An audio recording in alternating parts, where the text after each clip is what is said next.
Ito na ata ang pinakamura, pinaka the best, at pinaka sulit na sulit, lalong-lalo na sa presyo at sa performance ng isang Pantra na makikita nyo ngayon sa market bago mag 2024.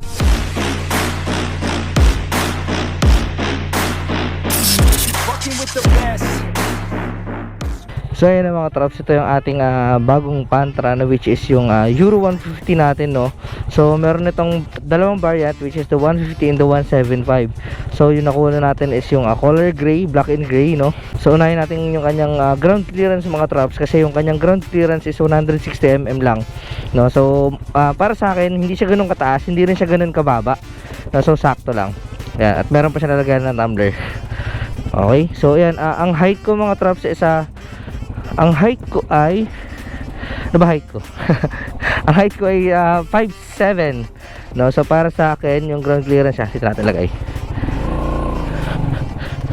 Yan, medyo masikip lang yung ating ano. So yan, kita niyo ba yung aking paa? So naka ano ko, kasi kaya ako nakatukod kasi yung aking pants ay baka masira, no. So okay mga traps, so yan, magsimula na muna tayo mga traps sa kanyang itsura, no, or yan sa kanyang basic specs, no.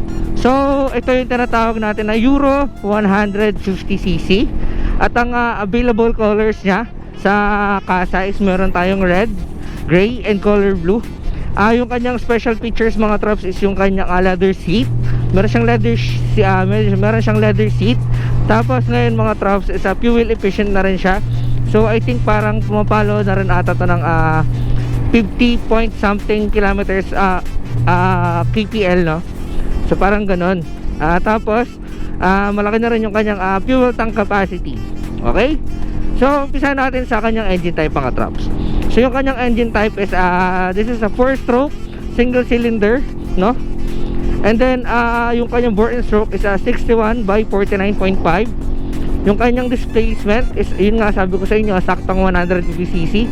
Yung kanyang compression ratio is 9:1. And then yung kanyang fuel system is a carburetor, no. So carb type, hindi siya tulad ng Kawasaki Barako na meron na silang FI. And then yung kanyang cooling system, syempre air cooled, no. Okay, so dimension and capacity tayo mga traps.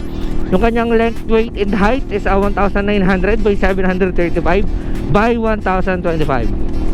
Yung ground clearance is nasabi ko na sa inyo mga traps kanina, 160 mm.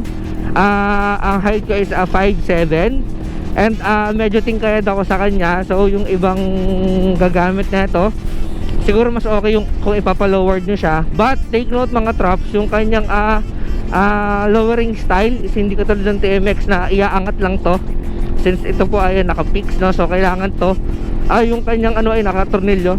So ang sabi sa akin ni Papa Uning, yan yung ating sponsored mechanic, is kailangan siyang butasan dito. So yung kanyang fuel capacity, yan, ang kanyang fuel capacity is 9.2 liters. Grabe, napakalaki niyan. Okay, so isang full tank mo lang, malayo na talaga yung mararating niya mga traps. Okay, so sa frame naman tayo, yung kanyang frame type is a business. So yun nga, kaya siya tinawag na Pantra, no. So pag sinabi na Pantra pantrabaho, di ba? Okay, front suspension mga traps, syempre telescopic fork tayo. So hindi kanyang shocks mga traps is merong cover na which is napakaganda dahil iwas to sa mga dumi, no, sa mga dumi, at madali lang siyang linisin. So swing arm, normal swing arm tayo mga traps. Yung kanyang front wheel is 2.50 by 18, no. So 175 yung kPa niyan. And yung rear wheel naman niya is 2.75 by 18, no. At 200 kPa naman yung kanyang rear wheel. So sa brakes tayo, front and rear brakes, press drum brake yung mga traps. So nasa sa inyo na kung gusto niyo siyang i-convert sa disc brake. Okay, so nasa sa inyo na yung mga traps. And then lastly mga traps, ito yung kanyang mga basic lang na kailangan ninyong malaman. Yung kanyang max output 9.5 kW by 9,500 RPM. Okay, so malakas na rin ito.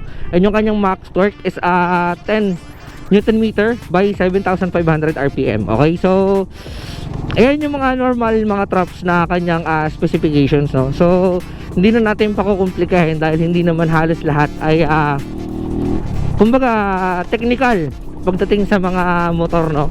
So ang kailangan lang naman natin malaman is torque ba siya, malakas ba siya, no. So yung yan yung mga normal na fuel tank capacity.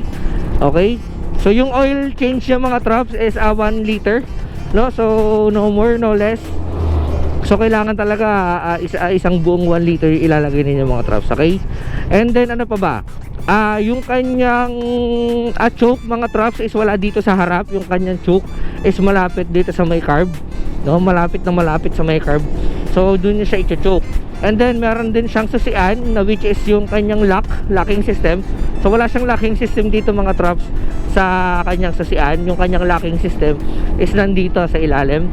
And then meron din siyang sabitan ng helmet or ng kahit anong needs ninyo na kailangan hindi natatanggal sa inyong mga motor, na ayan nakikita nyo sa ating likuran, no. So iyan yung kanyang padlock.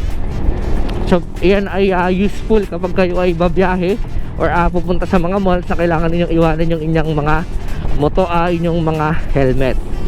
Okay, so yan mga trucks. Ito mga trucks ay kinuha natin ng hulugan, no.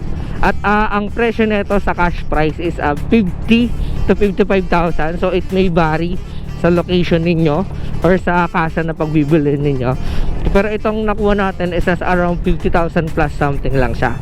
Around 50,300 or 50,500, no. Parang ganun lang yung presyo niya. Pero syempre hindi natin siya kinuha ng cash. Kinuha natin siya ng monthly installment. Kinuha natin siya ng 2 years, 20 per month. Nag-down tayo ng 10,000 pesos. At ang monthly natin is 2,632. Okay, so napakababa na niya for 2 years, no. And balak naman natin siyang kunin ng mabilisan lang. Mag-down tayo ng mga magma-monthly tayo, mag-advance payment tayo monthly. Okay, so yun lang siya mga trucks. So ito na isang makakasama natin sa pagmumotor.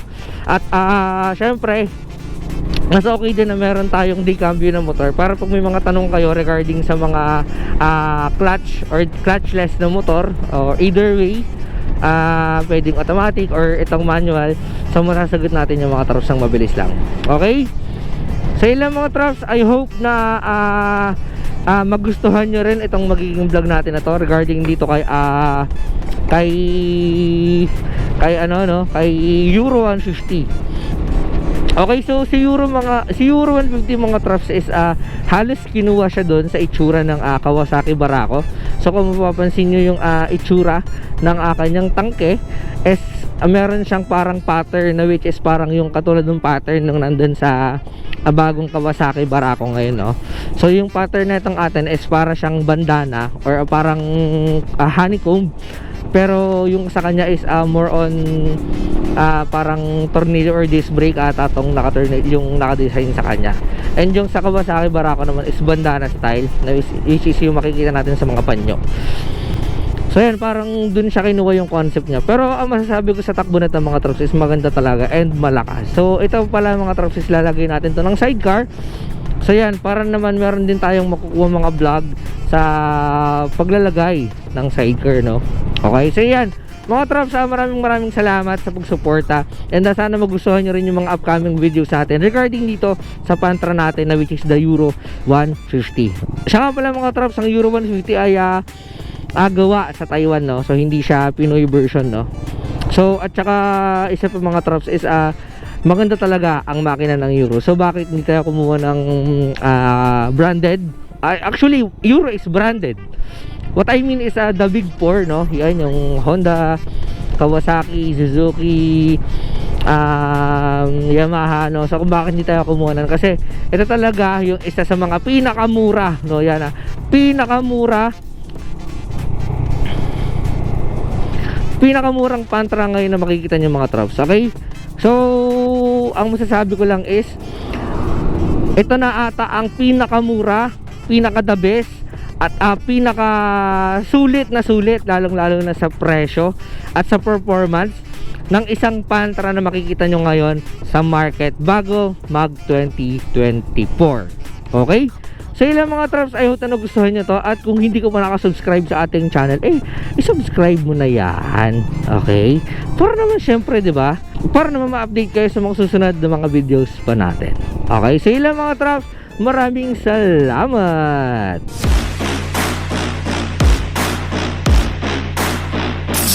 Fucking with the best.